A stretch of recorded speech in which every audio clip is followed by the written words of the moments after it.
Hello, and welcome back to another episode of Critical Reactions with your host, Bryan.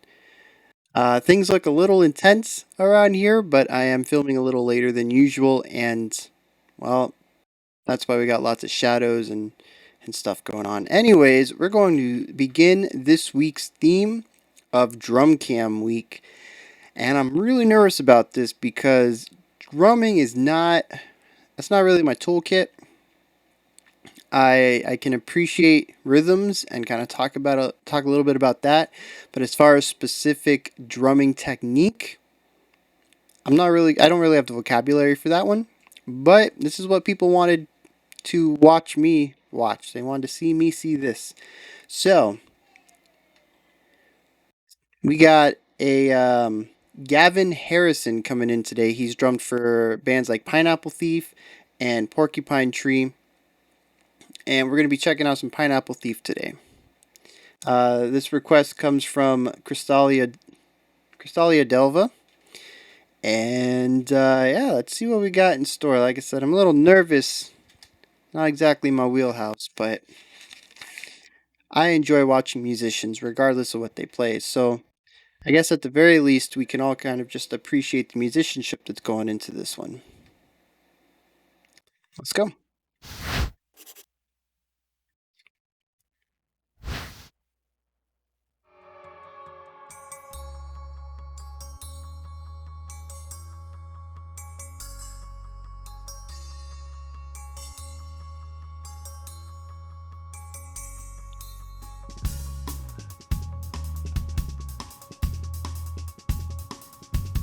I really love how many cymbals he has. It really gives him a choice in notes almost. And he can create some really cool melodies using, typically rhythm oriented instruments.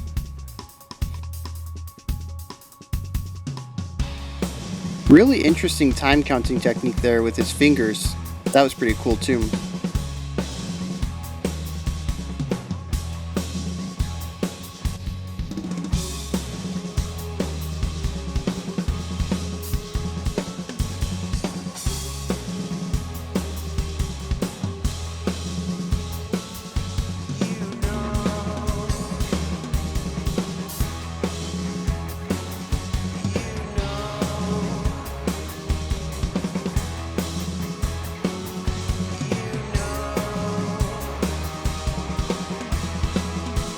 Dude, those back and forths on the snare.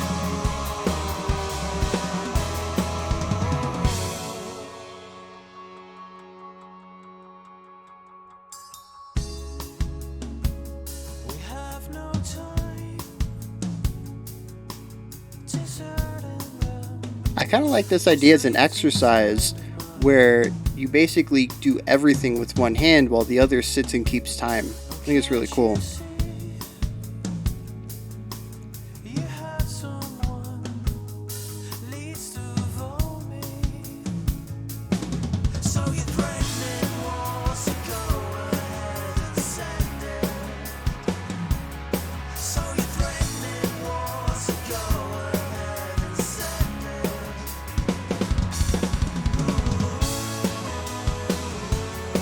So yeah, that was a nice little fill there.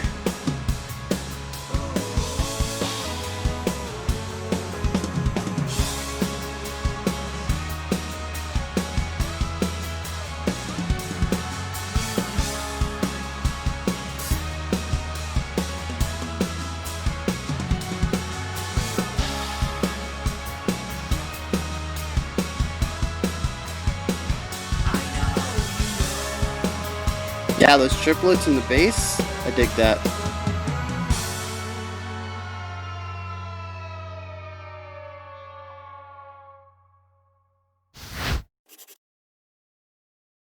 Yeah, that was a little shorter than I was expecting, but a lot of really good stuff in there.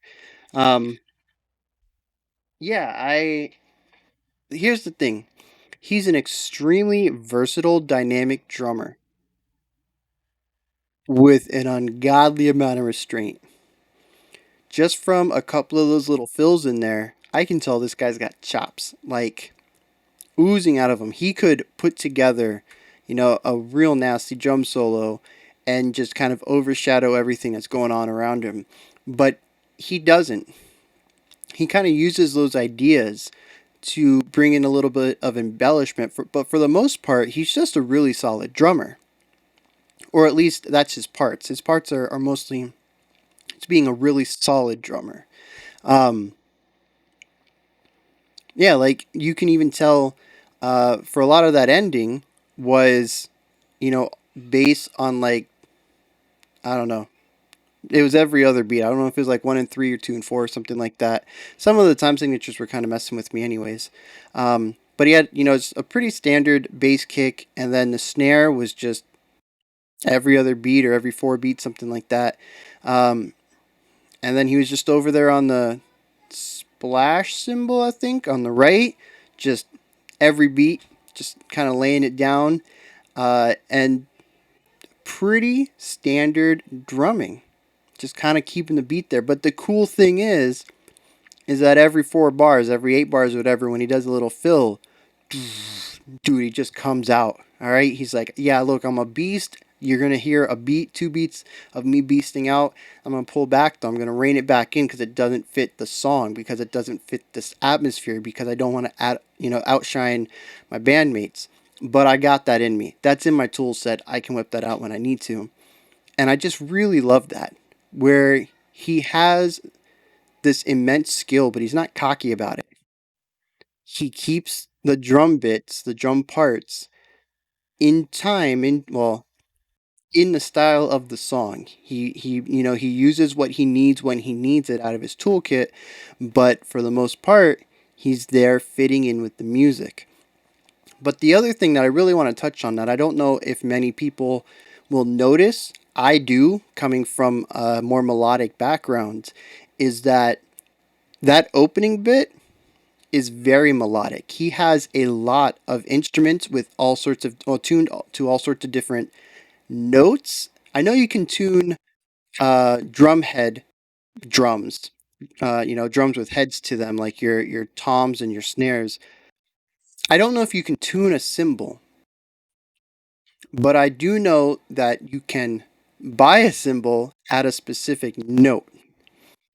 Um, the smaller the cymbal, the smaller the radius, the higher pitch note you're going to get. The bigger the radius, the lower the note you're going to get out of it. And he has a ton of different styles of cymbals. He has a ton of different size cymbals. Over by his hi-hat, he had those like 3 or 4 super tiny ones for just these little splashes of color. And what I like is that even though he has a rhythmic oriented instrument, he was able to create sort of melodic lines because he has access to all of these different tools, or parts of the drum kit that have their own individual sounds to them.